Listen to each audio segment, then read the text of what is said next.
मैंने बताया था। हाँ,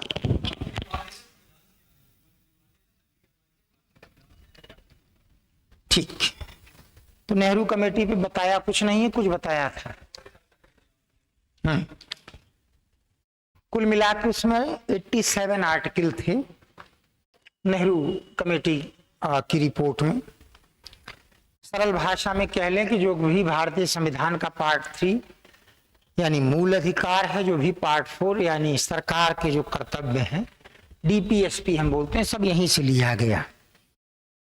कुछ खास बातें हमने आजादी के 2 दशक पहले से तय कर लिया था कि देश में डेमोक्रेसी होगी, सरकार चुनी जाएगी, वोट देने का राइट सबको हो।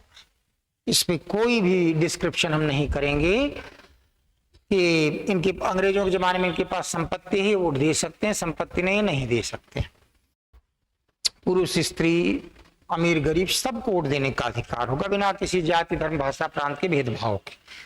इसी को बोलते हैं यूनिवर्सल सफरेज। तो हमने ये 1928 में तय कर लिया था, 1928 में। और उसी प्रकार से सबको बोलने का अधिकार होगा। इसको अभिव्यक्ति की स्वतंत्रता बोलते हैं, फ्रीडम ऑफ एक्सप्रेशन। आजादी के पहले हम लोग ये मानते थे अगर सभी को फ्रीडम ऑफ एक्सप्रेशन मिल जाएगा, कम से कम लोग अपना दुख दर्द कह सकेंगे। वो बात अलग है, बाद में दुरुपयोग ज्यादा होना शुरू हुआ।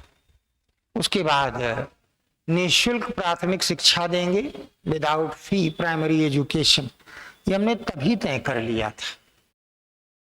उसके बाद फिर सबको काम का अधिकार देंगे कि रोजगार सब प्राप्त कर सकें, सबको धार्मिक स्वतंत्रता रहेगी। ये सब कुछ हमने बहुत पहले तय कर लिया था। इसीलिए नेहरू कमेटी की रिपोर्ट को blue paper of Indian constitution कहते हैं। भाग 3 भारतीय संविधान में बड़ा इंपॉर्टेंट माना जाता है, जिसमें आपको फंडामेंटल राइट्स मिले। उसकी भी पूरी जान जो है वो नेहरू कमेटी रिपोर्ट में बसी हुई है। तो अब थोड़ा सा पहले लिखते हैं। ये यात्रा आपने कुछ नहीं लिखी थी ना, चलिए थोड़ा सा लिखें। 1895 में सर्वप्रथम बाल गंगाधर तिलक ने भारतीयों के लिए एक संविधान की मांग की थी। और mostly Bal Gangadhar Tilak demanded a constitution for Indians in 1895। अभी बच्चों मैं आपकी पिछले टेस्ट की कॉपी भी दूंगा, ठीक। और बड़ी उम्मीद के विपरीत तो इसमें मुझे ज्यादातर बच्चे बहुत अप टू मार्क लिखते हुए दिखे, बड़ा अच्छा उनका स्तर। इतना शाम वालों में नहीं है, उनमें तो बहुत सारे लोगों में कमियां निकालनी पड़ती हैं। यहाँ तो बहुत अच्छा लिखा है और सबसे अच्छे 2 आंसर पढ़वा दिए जाएंगे आपके बीच में, जिससे आप समझें कि जब आपका टेस्ट होगा तो ऐसे ही होगा। ये चैप्टर बस पूरा कर लीजिए। लिखें, बाल गंगाधर तिलक ने भारतीयों के लिए संविधान की मांग की। For mostly Bal Gangadhar Tilak demanded constitution for Indians in 1895। 1922 में इस मांग को महात्मा गांधी ने दोहराया। 1922 में इस मांग को महात्मा गांधी ने दोहराया। This demand was repeated by Mahatma Gandhi in 1922. In 1922 दोहराया।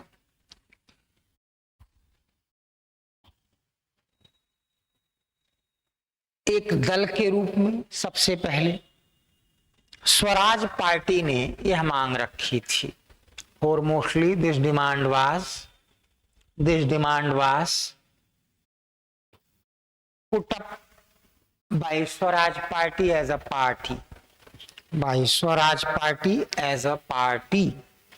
रखी थी।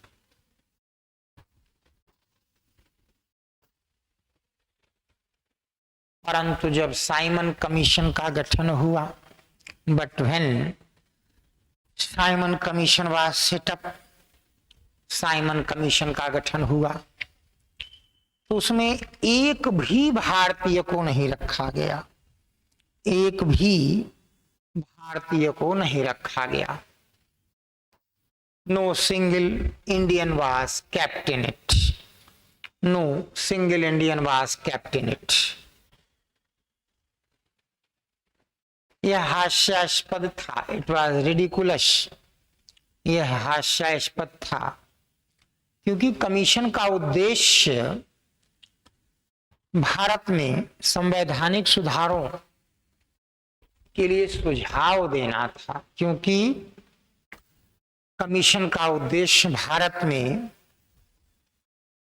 संवैधानिक सुधारों के लिए सुझाव देना था. As object of commission, object of commission was to suggest for constitutional reform in India. Constitutional reform in India. संवैधानिक सुधारों के लिए सुझाव देना था. भारतीयों ने इसका बहिष्कार किया. Indians बायकॉटेड it. Indians बायकॉटेड it. इसका बहिष्कार किया. बायकॉटेड इट. बर्कनहेड ने अंग्रेजों का भारत के मामलों का मंत्री था, जिसको वो लोग हिंदी में भारत सचिव और अंग्रेजी में secretary of state for India बोलते थे. जैसे विदेश मंत्री हमारे यहाँ होता है ना, तो अंग्रेज विदेश मंत्री भारत के लिए एक अलग से रखते थे, वही भारत सचिव कहलाता था. बर्कनहेड ने भारतीयों को एक सर्वसम्मत संविधान बनाने की चुनौती दी. बर्कनहेड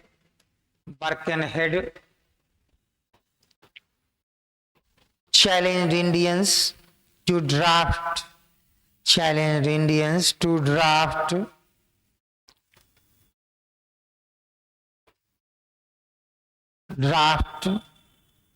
an unanimous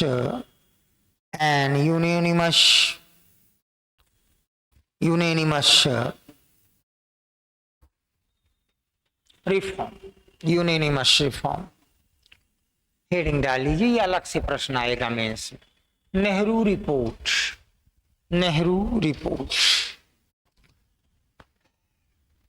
लिखें.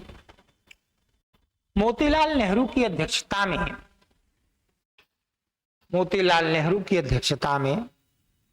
1928 में एक सर्वदलीय समिति का गठन किया गया.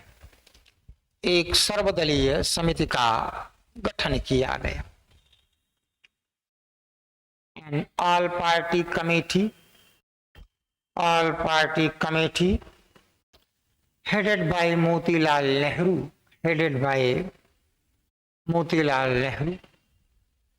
was set up in 1928. इसके सदस्य थे. Its members were कांग्रेस से सुभाष चंद्र बोस फ्रॉम कांग्रेस से सुभाष चंद्र बोस. मुस्लिम लीग से अली इमाम और शोएब कुरैशी. अली इमाम एंड शोएब कुरैशी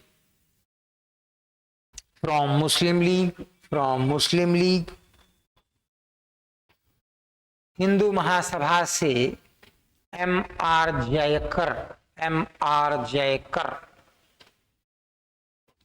जयकर फ्रॉम हिंदू महासभा.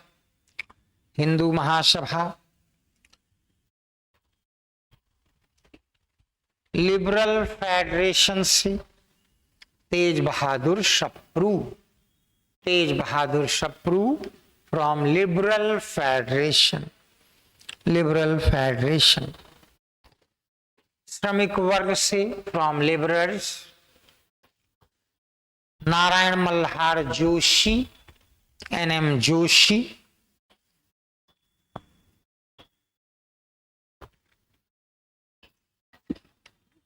नारायण मल्हार जोशी.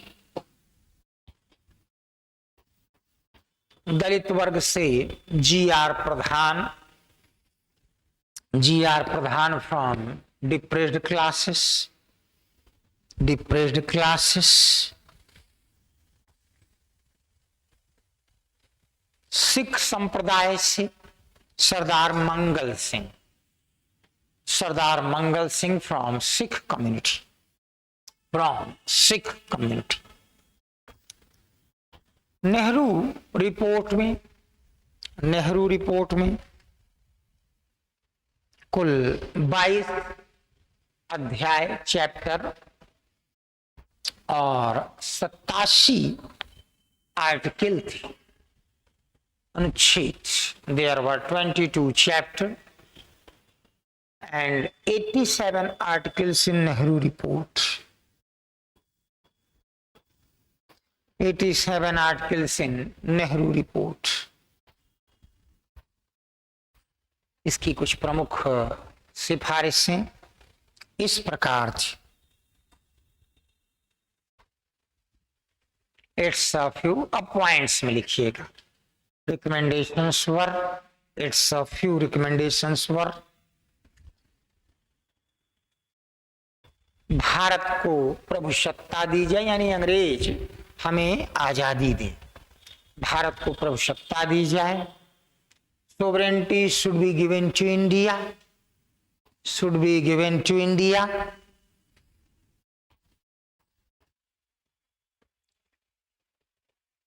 अभिव्यक्ति, पॉइंट बदलते रहिएगा। अभिव्यक्ति की स्वतंत्रता, freedom of expression, freedom of expression, अभिव्यक्ति की स्वतंत्रता, फ्रीडम ऑफ एक्सप्रेशन। विधि के समक्ष समानता, कानून के सामने सब बराबर है। कागज पे हैं भी, हकीकत में जिनके पास संसाधन है, पैसा है, वो हमेशा कोर्ट से लाभ ले लेंगे। अगर आपको पैसा नहीं है, संसाधन नहीं है, बेगुनाह होकर भी आप जमानत नहीं करवा पाएंगे, तो वो कागज पे चलता है। विधि के समक्ष समानता, equality before law, equality before law, विधि के समक्ष समानता। हथियार रखने का अधिकार, लाइसेंस अंग्रेजों के जमाने में बुरा मानते थे लेना। ये क्या है, जब मनो हथियार खरीद के रखें आत्मरक्षा के लिए। आजादी की बात समझ में आया, वो नाराज था। अब अगर ये छूट दे देंगे तो लॉ एंड ऑर्डर डिस्टर्ब हो जाए। जहां ये सब चीजें ज्यादा होती हैं, जैसे चंबल क्षेत्र, घर घर हथियार, वहां फिर अपराध भी बहुत बढ़ते हैं। हथियार रखने का अधिकार, right to have weapon, right to have weapon. धर्म की स्वतंत्रता, freedom of religion, freedom of religion, धर्म की स्वतंत्रता। रोजगार का अधिकार, राइट टू लाइवलीहुड, लाइवलीहुड। निःशुल्क प्रारंभिक शिक्षा, विदाउट फी प्राइमरी एजुकेशन, प्राइमरी एजुकेशन। संसदीय लोकतंत्र, पार्लियामेंट्री डेमोक्रेसी, संसदीय लोकतंत्र, पार्लियामेंट्री डेमोक्रेसी।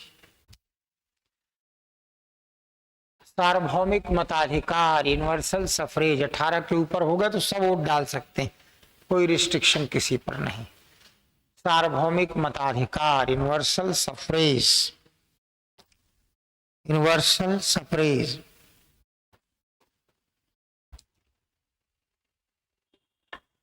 निष्कर्ष, कंक्लूजन। नेहरू कमेटी की रिपोर्ट को blue paper of Indian constitution कहा जाता है। Report of Nehru committee is known as blue paper of Indian constitution, blue paper of Indian constitution कहा जाता है, कहा जाता है। भारतीय संविधान के मूल अधिकार और नीति निर्देशक तत्व, अंडरलाइन कर लीजिएगा। भारतीय संविधान के मूल अधिकार और नीति निर्देशक तत्व अक्षर से यहीं से ग्रहण किए गए हैं।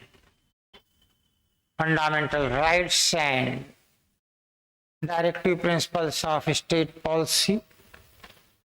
Directive principles of state policy are adopted from same place literally. Adopted from same place literally. यह आखिरी बार था, इट वॉज लास्ट मोमेंट, जब भारत के अधिकांशतः राजनीतिक दल एक प्लेटफॉर्म पर एकत्र हुए थे। जब भारत के अधिकांशतः राजनीतिक दल एक प्लेटफॉर्म पर एकत्र हुए थे। When majority of Indian political parties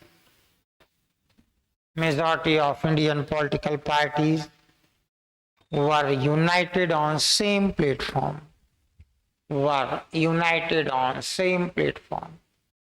एक प्लेटफॉर्म पर एकत्र हुए थे, were united on same platform. परंतु जिन्ना की 14 सूत्री मांगों ने कालांतर में एक गतिरोध उत्पन्न कर दिया। 14 point demands of Jinnah created a deadlock, जिससे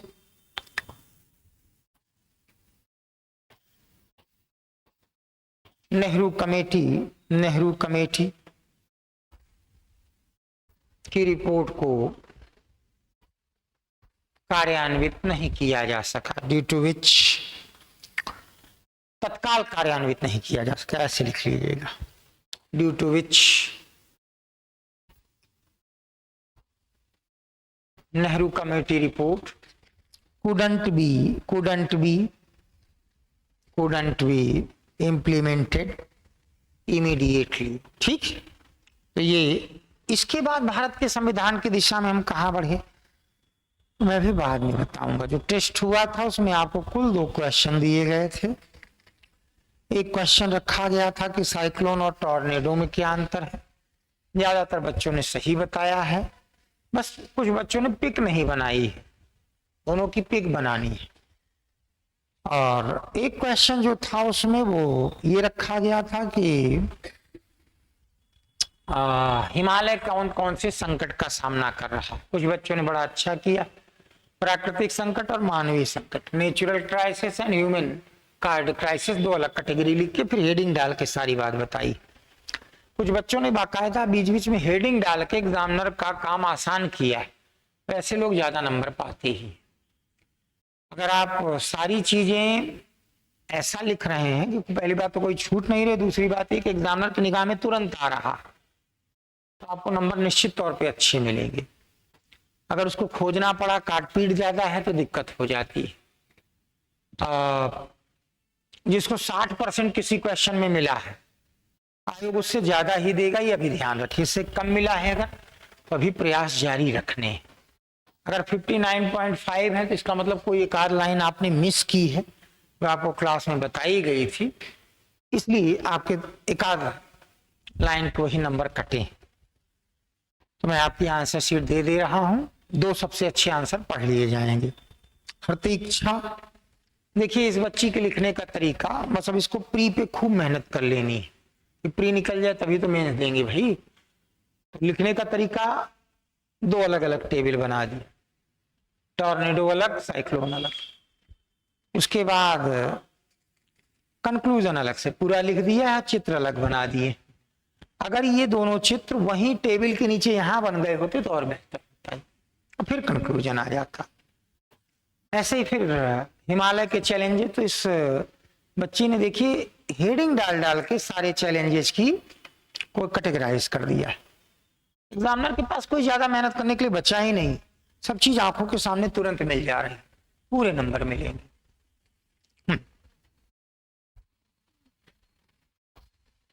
पार्थ, देवांशी,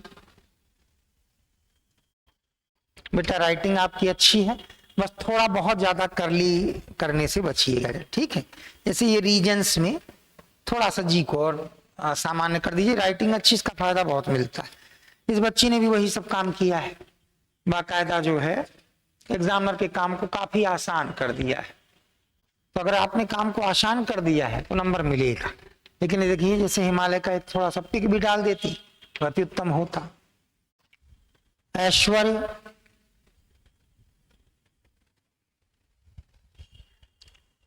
कृष्णम,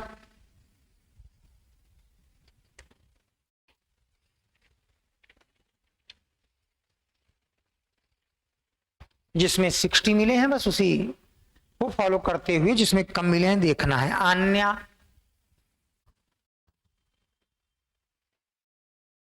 महक, अनूप, ऐश।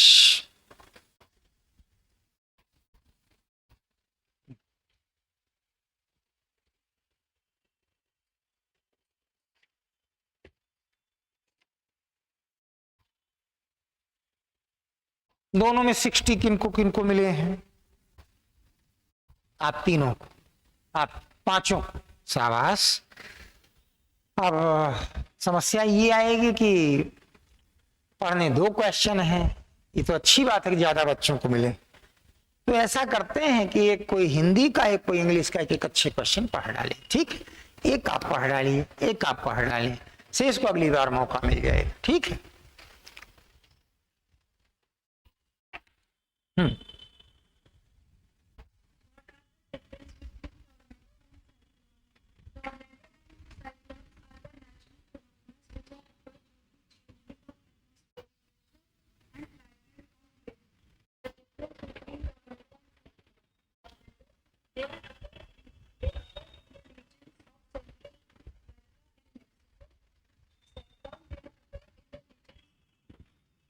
of Southeast Asia.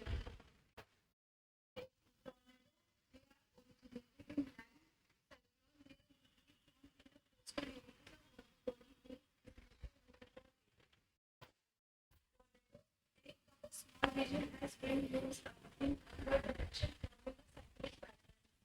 Cyclone may cover large area and bring several storms and rainfall in coastal areas. The speed of in tornado is very furious. Of resources. The speed of the wind in case of cyclone is also maximum, but the regions of the eye of the cyclone space star tornado is measured by Fujiba scale. Cyclone is measured by separate seismic scale. Conclusion: in disaster cyclone disaster management plays important role in the successfully to tackle such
ठीक।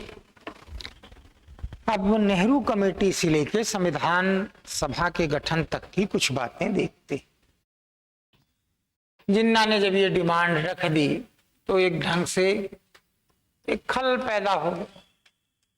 ये होता है ना, जैसे पूरा देश एक दिशा में जा रहा है, आप एक अलग दिशा में अपनी नैया लेके बढ़ रहे हो। 1930 में अंग्रेजों ने भारतीयों को गोलमेज सम्मेलन के नाम पे बुलाया, आओ बैठो बातचीत करेंगे। ये बैठा के चौराहे पे बातचीत इसीलिए की जा रही थी कि हमारे मतभेद उभर कर सामने आए, हम जूतम पैजार करें और अंग्रेज बस उसी आधार पे हमें फूट डालने की कोशिश करें। 30 और 32 के आरटीसी में कांग्रेस नहीं गई थी। जिन्ना ने 30 और 31 में भाग लिया था, 32 में भाग नहीं लिया था।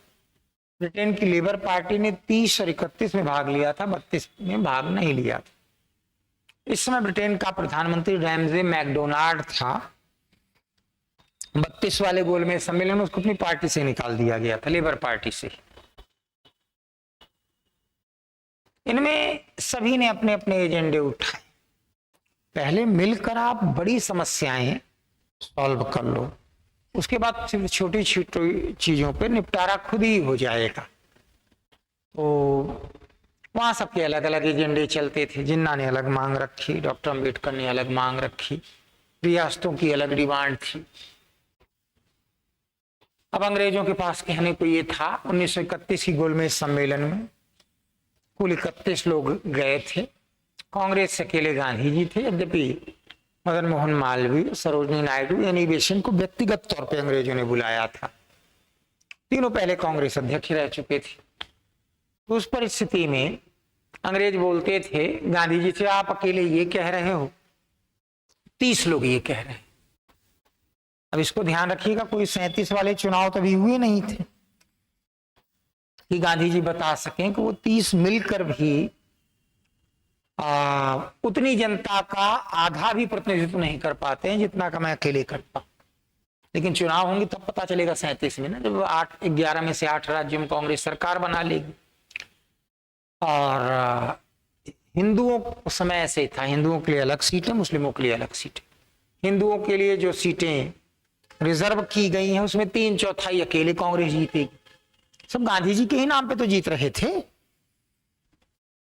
तो उस समय तो कोई चुनाव हुआ नहीं था। 37 के बाद अब अंग्रेज ये नहीं बोल सकते थे, इसीलिए उन्होंने जिन्ना को और ज्यादा कैटलाइज किया।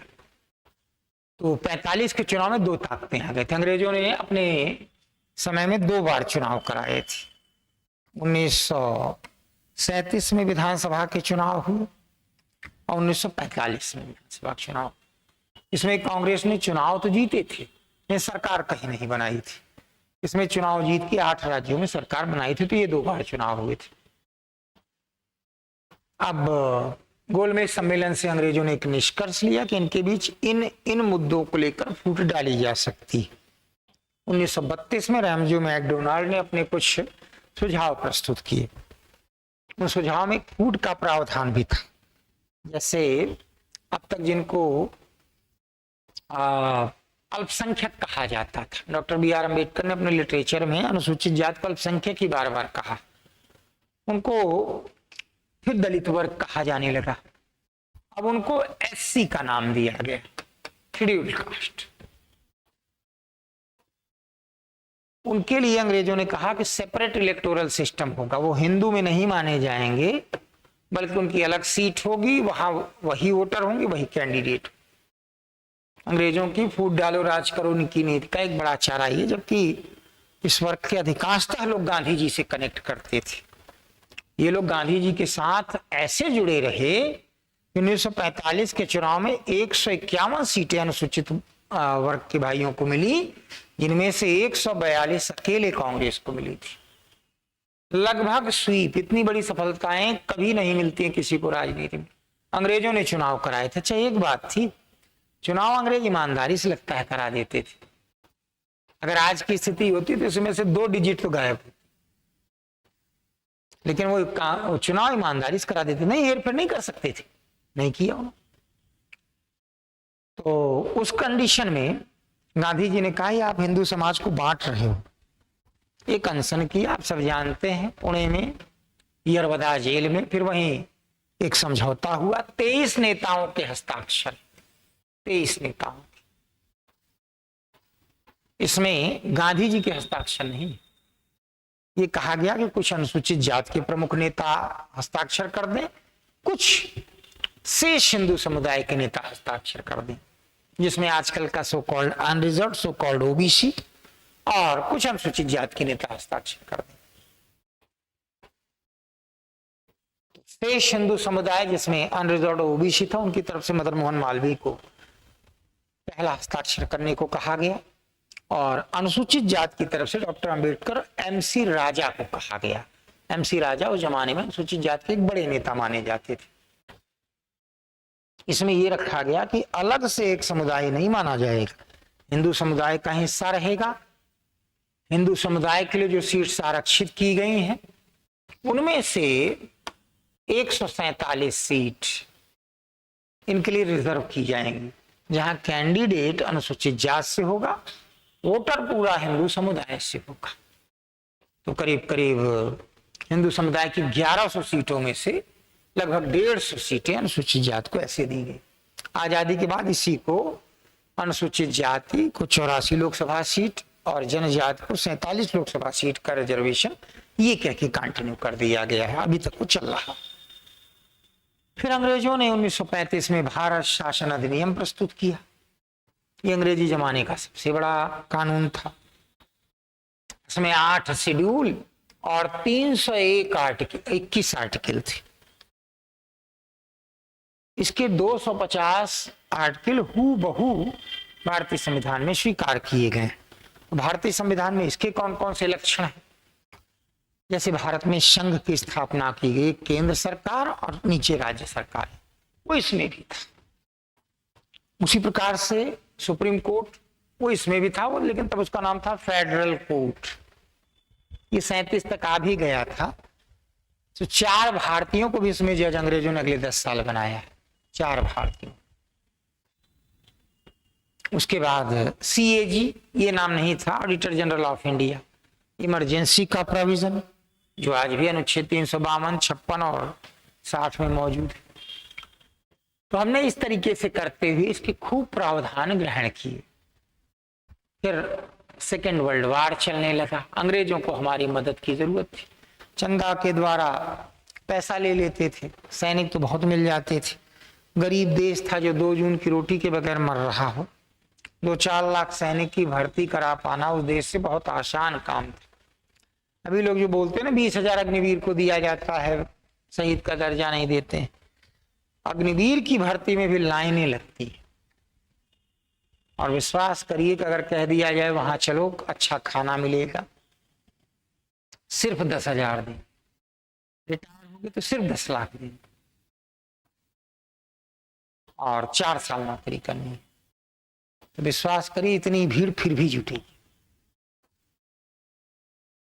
क्यों ऐसा होता है? आप कल्पना करें कि एक व्यक्ति 28 डिलीवरी करता है सुबह से शाम के बीच, रात 11 बजे रिपोर्ट देता है कि मुझे 763 रुपए कंपनी देगी इस 28 डिलीवरी में। मुझे नहीं मालूम कि पेट्रोल का पैसा इसमें शामिल है कि नहीं। पेट्रोल का पैसा उनको खुद ही देना पड़ता है कि कंपनी देती है? और 763 रुपए उनकी बचत, 28 डिलीवरी सुबह 7 बजे से लगे। क्यों कर रहा है? क्योंकि उसकी गली मोहल्ले की दुकानें कानूनों के नाम पे योजनाबद्ध ढंग से बंद करवाई जाएंगी। अमेजॉन से करार किया जाएगा कि अमेजॉन भारत में आए, 48 अरब डॉलर लगाएगा, लेकिन उसको 38 लाख जो है वर्कर्स की जरूरत होगी। कहां से वर्कर आएंगे? तो गली मोहल्ले की दुकानें जब बंद होंगी तो गली मोहल्ले की जो बंद दुकानों से लोग बेरोजगार होंगे। तो फिर इस स्थिति में होगा क्या? फिर यही होगा कि आपको कहीं से भी आदमियों की कमी इस देश में रहेगी ही नहीं। अब देख लीजिए, ये भी कितने दिन हुए, 1 महीना आज तो नहीं हुआ, 26 जून को हुआ था। इसके लिए उसने कहा 38 लाख लोगों की जरूरत है। ये जब योजनाबद्ध ढंग से नहीं है कि ये सड़क के किनारे ये फल वाला, ये रेहड़ी वाला अवैध घोषित करो, घरों में जो दुकानें वो बंद नहीं होंगी तो अमेजोन को ऑर्डर कौन करेगा। इसीलिए मुझे उन लोगों पे बड़ी गुस्सा लगती है जो बात बात पे क्लिक करते रहते हैं। ऑर्डर, हर चीज, पेंसिल की जरूरत है तो ऑर्डर करके मंगाना। अरे 4 कदम उठाओ, यही चौराहे पर आपको दुकान मिल जाएगी, उसका भी कुछ व्यवसाय चलेगा। 100 कदम और बढ़ाओ, यही फल मंडी है, वहां से फल लेके जाओ। बूढ़े तो हो नहीं, घर में कोई है नहीं, ऐसी तो कोई बात है नहीं, वो क्यों धंधा करके बैठे। जब देश को संकट आया तो इन्हीं मोहल्ले की दुकानों ने कोविड से बचाया। वही तो आपको अपने घर आके दूध देते थे, वही तो आपको चावल और अनाज देते थे। अब उनको बंद कराओ, तब लोग यहां मजदूरी करेंगे नॉमिनल पर। 5 किलो राशन का कार्ड हम अलग बनवा देंगे। इतना घोर अंदर अंदर का षड्यंत्र चलता है जिसको आप सोच नहीं सकते। एक पूंजीपति ने दूसरी पूंजीवादी सोच के व्यक्ति से एक समझौता कर लिया। तो इसको समझिए, ये वाहवाही की चीज है कि चिंता की चीज। यह निवेश देश के युवाओं के लिए नए अवसर पैदा करेगा। कैसे नए अवसर पैदा करेगा, एक छोटी सी बात बताता हूं। याद होगा, यहीं जस्ट 10 कदम की दूरी पे एक व्यक्ति स्कूटर मोटरसाइकिल में हल्के फुल्के फॉल्ट दूर करता था, पंचर वंचर बना दिया करता था, हवा भर देता था। याद होगा 6 महीने पहले तक था। तो अपने यहाँ से पानी लेने आया करता था। इधर मुझे 1-2 महीने से दिखा नहीं, तो मैंने कहा गया कहाँ वो आदमी। किसी ने बताया ब्लिंकिट में अब होम डिलीवरी कर रहा है। यहाँ 200-400 रुपए अपनी दुकान पे वो चलाता होगा, तो निश्चित तौर पे ऊपर से आदेश आया होगा, इसके लिए तुम यहाँ यहाँ यहाँ ये कागज बनवाओ, तब चला पाओ। मतलब नशीले शराब बनाए जा सकती हैं, जगह जगह शराब की दुकान खोली जा सकती है। अगर किसी ने व्यक्तिगत स्तर पे एक रोजगार कर लिया तो इसको खत्म करो, क्योंकि इनको मिलेगा कहां से फिर वर्क फोर्स। ये सब सोच के किए जाते हैं। और ये जब बेरोजगार होंगे तो वही जाके फिर ब्लिंकिट में वो काम करने लगेंगे। लेकिन आपने कभी जानने की कोशिश ही नहीं की, आपकी इच्छा ही नहीं होती है कि आप पता करें कि क्यों ये सब देश में हो रहा है। जानना चाहिए भाई। तो थोड़ा फिर आ जाते हैं कंटेंट पर। विश्व युद्ध में भारतीयों का सहयोग चाहिए था। सेना में बहुत सारे ऐसे काम होते हैं जो सैनिक के रूप में मजदूर से करा लेते हैं। आखिर आजकल बताइए, भारत से ढेर सारे लोगों को रशिया क्यों बुला रहा है, यूक्रेन बॉर्डर पे नियुक्त कर रहा है। वो सबसे पहले मारे जाएंगे। 15 दिन की ट्रेनिंग में आप सैनिक बनेंगे। 6 दिसंबर को पेपर, 1 तारीख को नोट्स उठा के आप 6 दिसंबर को पेपर दे लेंगे। लगातार जो 1 साल 2 साल 3 साल डट के मेहनत करता है, लगातार MCQ करता है, क्वेश्चन आंसर लिख के दिखाता है, उसकी तुलना वो करेगा जो 6 दिन पढ़ रहा है, शॉर्टकट अपनाने वाला। वो सबसे ज्यादा मारे जाएंगे। इजराइल ने 1.5 लाख लोगों को बुलाया है। 1.5 लाख कहाँ यूज करेगा। गरीबी इतनी है, कोई भी चला जाएगा। उसको नए अवसर कहते प्रस्तुत कर दिए, किसी को मतलब ही नहीं। भांड टाइप के जो चैनल हैं वो वही चिल्लाते रहेंगे, उलझुल हरकतें। क्या तो अंग्रेजों ने भारतीयों का सहयोग लेने के लिए इस बीच तमाम प्रस्ताव रखे। 1940 में लिन लिथिगो ने कहा, चलो ठीक है भाई, तुम एक वार एडवाइजरी काउंसिल बना देंगे, शामिल हो जाना, सलाह देना, युद्ध के बाद देखेंगे तुम्हारा संविधान। इसको हमने एक्सेप्ट नहीं किया। 42 में क्रिप्स मिशन आया, उसने कहा युद्ध के बाद संविधान बना देंगे, युद्ध के बाद तुमको डोमिनियन स्टेटस दे देंगे। डोमिनियन स्टेटस क्या? सरकार भारतीय चलाएंगे लेकिन रक्षा और विदेश नीति अंग्रेज रखेंगे। यही ऑस्ट्रेलिया और कनाडा में ऑलरेडी कर चुके थे। हमने कहा नहीं, आप जो चाहते हैं युद्ध के बाद चाहते हैं और युद्ध के समय चाहते हैं, और हमको जो देंगे वो युद्ध के बाद देंगे, हम कैसे से मान लें। गांधी जी ने इसी को पोस्ट डेटेड चेक कहा और जेल नेहरू ने वो लाइन जोड़ दी कि एक ऐसे बैंक के नाम जो खुद डूबने वाला है। ब्रिटेन की दशा तो बड़ी खराब थी ना इस समय तक। इस समय तक तो जर्मनी और जापान दोनों हावी थे, लेकिन फिर 1946 में अंग्रेजों ने कैबिनेट मिशन भेजा जिसमें 3 लोग थे। भारत की संविधान सभा वहीं से बनी। तो एक पैराग्राफ जो आपने इतनी देर तक सुना है, एक पैराग्राफ उसको भी दीजिए, पैराग्राफ बदल दें। गोलमेज सम्मेलन, गोलमेज सम्मेलन ब्रैकेट में 1930, 31, 32, 1930, 31, 32, 30, 31, 32। रैमजे मैकडोनाल्ड अवार्ड ब्रैकेट में 1932, रैमजे मैकडोनाल्ड अवार्ड ब्रैकेट में 1932। आदि के निष्कर्षों के आधार पर, आदि के निष्कर्षों के आधार पर, के आधार पर, के आधार पर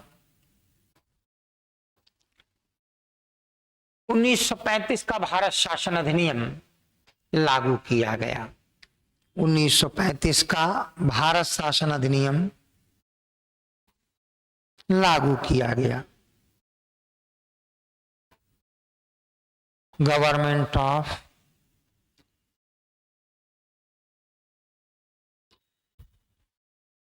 India act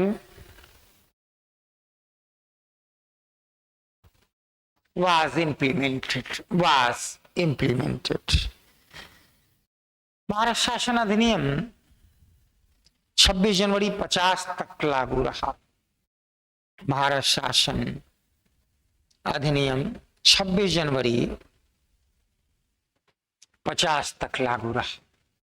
government of India act, government of India act was implemented up to January 26, 1950। इसमें 8 अनुसूचियां और इसमें 8 अनुसूचियां और 321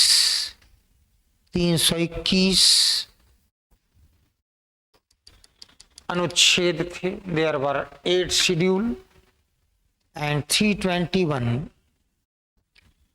आर्टिकल इन इट। भारतीय संविधान में इसके 250 अनुच्छेद हूबहू स्वीकार कर लिए गए। It's 250 articles are duly adopted by Indian Constitution।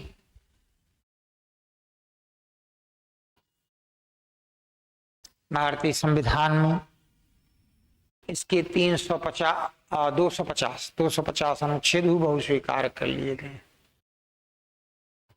Desk करके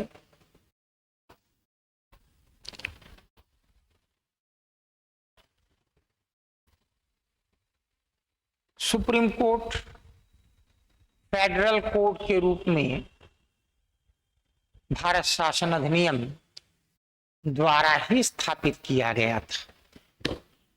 supreme court was set up as federal court by government of India act, by government of India act. CAG controller and auditor general, CAG controller and auditor general को auditor general के रूप में नियुक्त किया गया था। CAG was introduced as auditor general.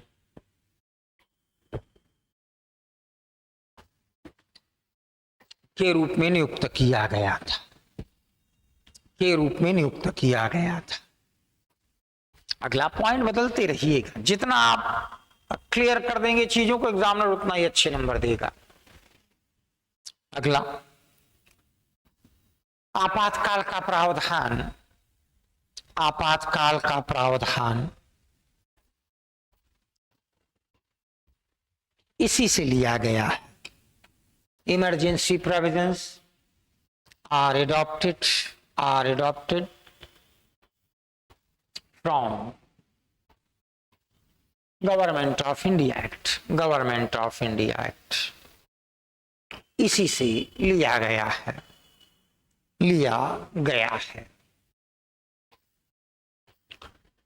अगला, प्रांतों में उत्तरदायी शासन। चुनाव हो जाते हैं, जो जीत जाता है सरकार बनाता है, सरकार चलाता है। गलत अगर होगा तो इमरजेंसी लग जाएगी, अनुच्छेद 356 सरकार बर्खास्त हो जाएगी। प्रांतों में उत्तरदायी शासन, अकाउंटेबल गवर्नमेंट इन प्रोविंसेस भी इसी की देन है। Accountable government of in provinces is also legacy of it, is also legacy of it, इसी की देन है, लीजेसी ऑफ इट। बस पैराग्राफ बदल। द्वितीय विश्व युद्ध ब्रैकेट में 1939 to 45। द्वितीय विश्व युद्ध में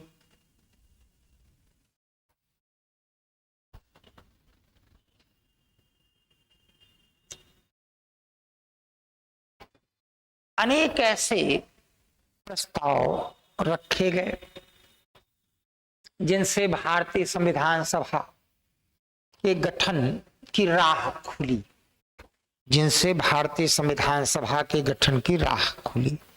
which paved the stone for formation of India's Constituent Assembly, formation of India's Constituent Assembly, भारतीय संविधान सभा के गठन की राह खुली। जिस करके 1940 में लॉर्ड लिनलिथिगो ने अगस्त प्रस्ताव रखा। In 1940, Lord Linlithgow put up August proposals.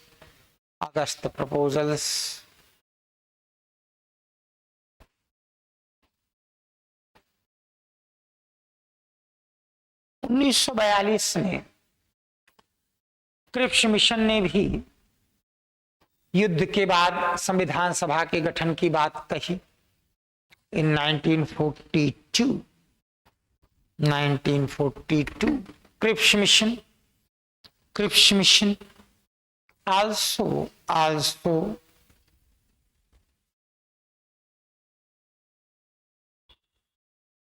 proposed to set up Constituent Assembly,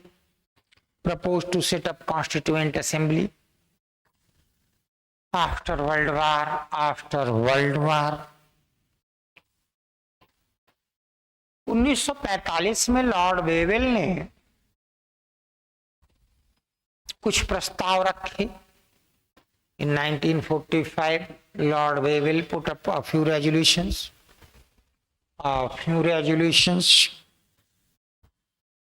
इसी आधार पे शिमला में एक असफल सर्वदलीय बैठक हुई।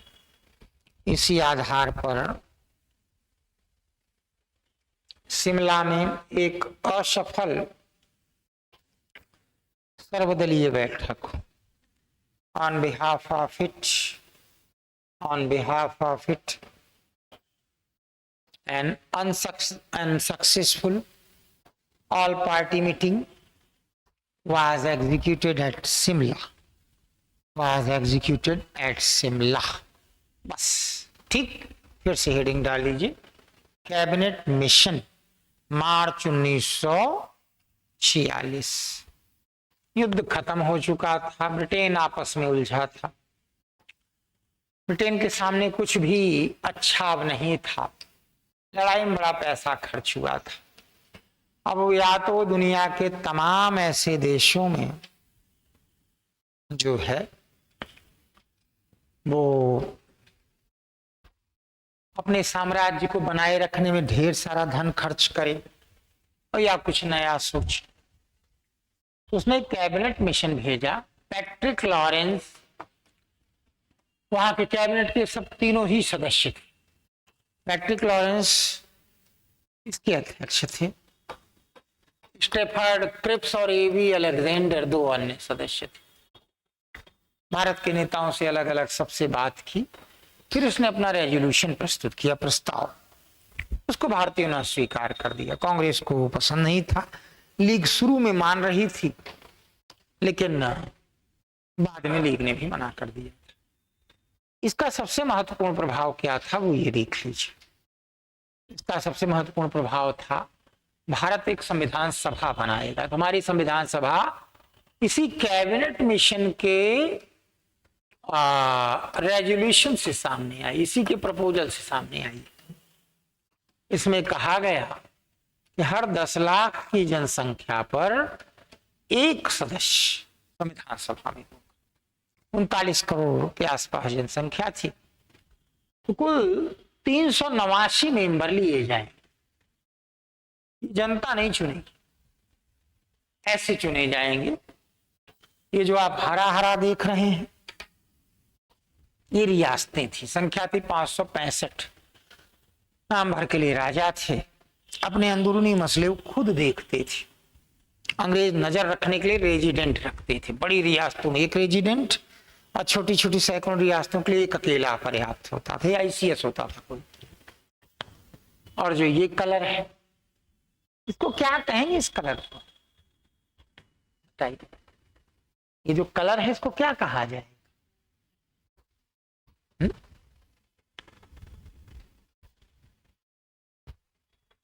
थोड़ा सा इस पे भी ध्यान रखिएगा। एक बार मेरे एक इंटरव्यू में इंटरव्यूअर ने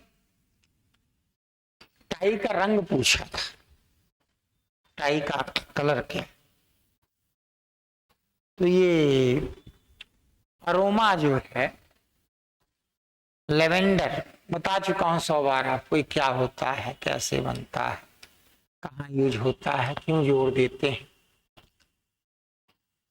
तो ये कुछ कुछ उसी कलर से नहीं, जैसे बैंगन का हल्का रूप पर्पल की ही फैमिली में आएगा, ये बस हल्के रूप में आएगा। तो ये भारत में वो हिस्सा था जहां 11 प्रांत थे। अंग्रेज यहाँ गवर्नर नियुक्त करके सीधे शासन करते थे, उनके अधीन कलेक्टर होते थे।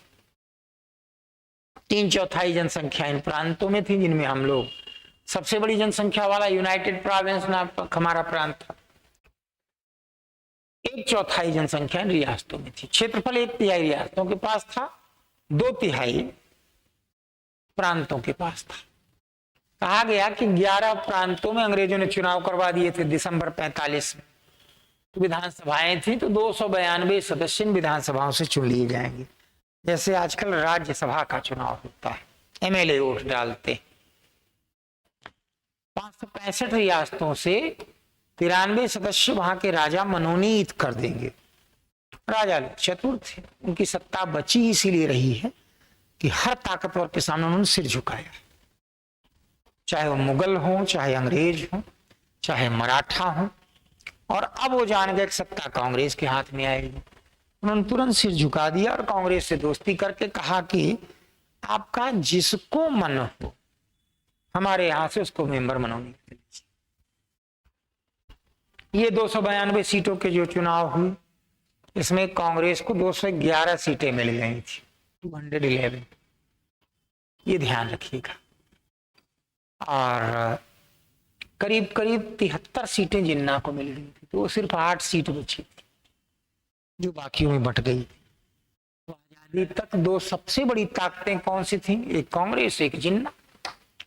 तो अंग्रेज सोच रहे थे कि एक जिन्ना को सत्ता दे दी जाए, उनको एक प्लेटफॉर्म मिल जाएगा, क्योंकि जिन्ना का तो पूरा आंदोलन ही अंग्रेजों के दम पे था। तो कांग्रेस को देना मजबूरी है। तो सत्ता ऐसे ही नहीं कि भीख में डाल के चले गए। अनपढ़ों का युग है, जहां सामान्य स्तर से लेकर टॉप तक अनपढ़ बैठे हैं, अनपढ़ बैठे हैं। वहां कोई कुछ भी बोल देता है, संसद में अनपढ़ों वाली भाषाएं बोली जाती, वहां मान लिया जाएगा आजादी में सत्ता का हस्तांतरण किस आधार पर हुआ, ये चीजें यहीं से तय हो रही। इसीलिए सब पढ़ाया जाना जरूरी।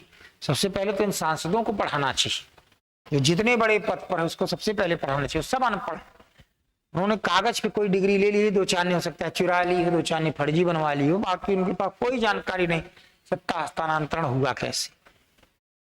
तो उस स्थिति में जब 211 इधर कांग्रेस से आ गए तो रियासतों में भी अधिकांशतः ने कांग्रेस की इच्छा से ही, जो कांग्रेस से अच्छे रिश्ते रखते थे, उन लोगों को अपनी तरफ से नॉमिनेट कर दिया। ये आपके संबंध कांग्रेस से अच्छे, आप जो है हमारी तरफ से रहिए। UN ढेबर, बलवंत राय मेहता सब कांग्रेस के लीडर थे, रियासतों ने अपनी तरफ से उनको मनोनीत कर दिया, जिससे कि हमारे हित बचे रहे। 4 सीटें चीफ कमिश्नर एरिया में थी, दिल्ली, बलूचिस्तान, अजमेर, मेरवाड़ा, इस तरीके से। तो ऐसे 389 सदस्यीय भारतीय संविधान सभा का गठन इसकी रिपोर्ट के आधार पर हुआ है। हैदराबाद का कोई रिप्रेजेंटेटिव नहीं था। मैसूर से सबसे ज्यादा 7 रिप्रेजेंटेटिव थे। प्रांतों में सबसे ज्यादा 54 रिप्रेजेंटेटिव उत्तर प्रदेश से थे। संविधान सभा में जब ये 211 प्रांतों के सारे सदस्य मिले तो लीग को लगा हमारे पास तो कुल 73 सीटें ही हैं, मान लो 6, 7, 8, 10 और बढ़ जाएंगी रियासतों वाली, कर क्या पाएंगे फिर इतनी कम सीटों। जिन्ना ने फिर बाइकआउट कर दिया, हमें संविधान सभा में नहीं रहेंगे। तो 90 लोग अलग हो गए। भारत की संविधान सभा में 299 लोग बचे। इनमें भी 80% कांग्रेस बैकग्राउंड के थे। आप कल्पना करिए, अगर आज किसी दल को 80% सीट मिल जाए, दूसरे की एक लाइन सुनेगा। लेकिन फिर भी गांधी जी ने कहा कि देखो जरा कौन कौन अच्छे व्यक्ति छूट गए हैं जिनकी जरूरत है। फिलोसफर एक ले आओ, सर्वपल्ली राधाकृष्णन को लाया गया। वो कोई राजनीतिज्ञ तो थे नहीं, लेकिन फिलोसफर के रूप में आवश्यकता। गोपाला स्वामी अय्यर, अल्लादी कृष्णा स्वामी अयंगर, इन सबको ले आओ, क्योंकि थोड़ा सा जुडिशियरी बैकग्राउंड के भी विद्वानों की जरूरत है। जबकि वकील ही भरे पड़े थे, लेकिन ये लोग अलग टाइप के। श्यामा प्रसाद मुखर्जी हिंदू महासभा से आए थे, हिंदू महासभा की हैसियत कहीं जिताने लायक नहीं थी। डॉक्टर BR अम्बेडकर जो महाराष्ट्र से बाद में लाए गए, पहले वो बंगाल से मुस्लिम लीग के कोटे से आए थे, लेकिन मुस्लिम लीग ने संविधान सभा छोड़ा तो उनकी सीट हो गई रिक्त। तो गांधी जी ने कहा कि इनको महाराष्ट्र के कोटे से संविधान सभा में लाओ, और ये जिम्मेदारी सरदार पटेल को दी। अब एक संयोग कुछ ऐसा था, इतिहास न पढ़ने वाले सरदार पटेल को आजकल OBC लीडर सुना रहे हैं। सरदार पटेल पूरी कांग्रेस में हमेशा दक्षिण पंथियों के, कम्युनिस्टों ने आरोप लगाया, नेता हाई कास्ट लीडर, क्योंकि पटेल गुजरात की डोमिनेटिंग कास्ट, और सरदार पटेल का संबंध कभी किसी जात से रहा ही नहीं। वो हमेशा राष्ट्र का प्रतिनिधित्व करते थे, बहुत सुलझे हुए महान व्यक्तित्व के स्वामी थे, लेकिन आरोप कम्युनिस्ट ही लगाते थे कि ऊंची जात का नेता है ये व्यक्ति। अब आजकल ऐसे ही प्रस्तुत किया जाता है जैसे वो पिछड़ों के नेता, और जबकि उस समय कांग्रेस के 18 प्रदेश अध्यक्षों में मैक्सिमम एक ही जाति के थे। वो लोग प्रदेश अध्यक्ष अपनी जात के नेहरू को नहीं चुनते थे, सरदार पटेल का सपोर्ट करते थे। नेहरू जनता में लोकप्रिय थे, सरदार पटेल जानते थे कि जनता में चुनाव होगा तो ये निकाल लेगा, और दोनों में सत्ता की कोई बात या सोच थी ही नहीं। सरदार पटेल के अम्बेडकर से कभी भी अच्छे रिश्ते नहीं रहे। घर जाके बेटा कुछ पढ़ा करें, ठीक है। संविधान सभा में डॉक्टर अम्बेडकर सरदार पटेल की जंग दोस्ती कैसे बदली, ये गलत वाक्य है, मैं इससे सहमत नहीं हूं कि बाबा साहब को संविधान सभा में आने से पटेल ने क्यों रोका, या इस तरीके की फालतू की चीज। गांधी जी ने जब सरदार पटेल को कहा नहीं आपको लाना होगा इस सीट पर, ये सब पढ़िएगा, सब विधिवत आपको उदाहरण मिलेंगे, आप लोग पढ़ते नहीं इसी का, रील वाले फायदा उठा लेते हैं। असल में गांधी जी चाहते थे संविधान सभा पूरे भारत का प्रतिनिधित्व करे। ये हुआ कि अंबेडकर तो आपके खिलाफ लगातार बोलते रहे। उन्होंने कहा वो अंग्रेजों के कहने पे ऐसा उन्होंने किया। अब देश के निर्माण में हमें सबकी जरूरत है। सरदार तुम लाओगे, सरदार और तुम ही कह के बात करते थे, उनके लिए तो सभी शिष्य थे। अंत में उन्होंने कहा बापू अभी मेरी उनसे कुछ मुद्दों पे अखबारों में काफी मुहाचाही हुई, मैं ये कैसे करूं, नहीं लाना है तो M.R. जयकर जो पहले कांग्रेस के नेता थे, तिलक के करीबी थे, फिर हिंदू महासभा से जुड़ गए और नेहरू कमेटी रिपोर्ट में रहे। उन्होंने कहा मुझे संविधान सभा में नहीं रहना है। टीवी सप्रू बोले कि मैं लगातार इतने समय तक रहा हूं, अब मैं हटना चाहता हूं, आराम करूंगा, बुजुर्ग हो गया। M.R. जयकर ने भी छोड़ा तो महाराष्ट्र में एक सीट रिक्त हुई। उस रिक्त सीट पर गांधी जी के कहने पर सरदार पटेल डॉक्टर B.R. अम्बेडकर को लाए। ये सब पढ़िएगा अंदर जाके, ऑथेंटिक मैटर होते, रील से इतिहास नहीं पढ़ा जाता। इस तरीके से भारत की संविधान सभा गठित हुई। पहले दिन से तय था, इधर गांधी जी थे इसलिए ऐसा हो रहा था कि हमें अपना विरोधी और अपना समर्थक नहीं चुनना है, हमें भारत के लिए उपयोगी लोगों को तो इकट्ठा करना है। यही चीज जो देश कर लेता है वो देश बना रह जाता है। इस अगली क्लास में देखेंगे, तैयार करिए, इन सबको जाके देखिएगा। किताबों की इच्छा हो तो मैं ऑथेंटिक बुक्स भी बताऊंगा, उसको पढ़ा करिए। रील उल से मत पढ़ा करिए, रील उल वगैरह से